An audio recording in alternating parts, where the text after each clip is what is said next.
কাপড় দাপড় সব কিছু কমপ্লিট হয়ে গেছে। এবার জানাজা খাটিয়া যখন সামনে গেছে, ইমাম সাহেব এবার তাকবীর বলবে, নিয়াত বলতেছে।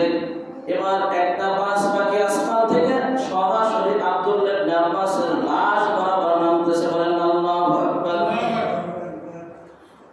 সাহাবীরা যারা ছিল উপস্থিত বলতেছে, হুজুর অনুমতি দেন, আল্লাহ পাঠায়। কি করেন? অনুমতি দেন।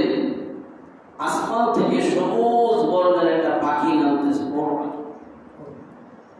তো আল্লাহ বলে যারা, তারা তো মৃত্যুর আগে সব কিছু টের পায়। কথা বলেন ঠিক? সব কিছু। এজন্য দেখবেন মৃত্যুর সময় আল্লাহ বলিরা যখন মারা যায় সব কিছু হিসাব নিকাশ করে বোঝাই দিয়ে দেয়। যায় কি যায় না? আবার অনেক কবর পড়া আছে, কিছুই বলতে পারে না দুনিয়াতে কিছু আছে না নাই? আল্লাহু আকবার। পাখি আসতেছে, হুজুর বলতেছে, ইমাম সাহেব বলতেছে, একটু মারসাও দেখি কি করে।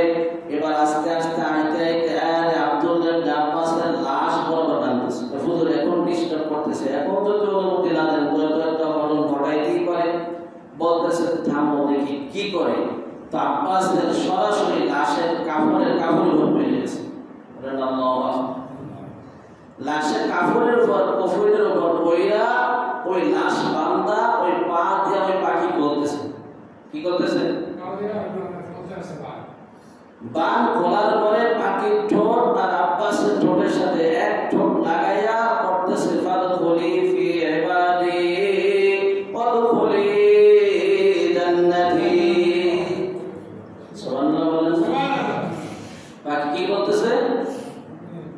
ফাদখুলি ফি ইবাদি ওয়াদখুলি জান্নাতি। পাখি বলতেছে তার ভাষায়, আল্লাহ তাআলা বলেন, হে মুমিন বান্দারা, আমার নেককার বান্দাদের অন্তর্ভুক্ত হয়ে দাও এবং সোজাসুজি জান্নাত।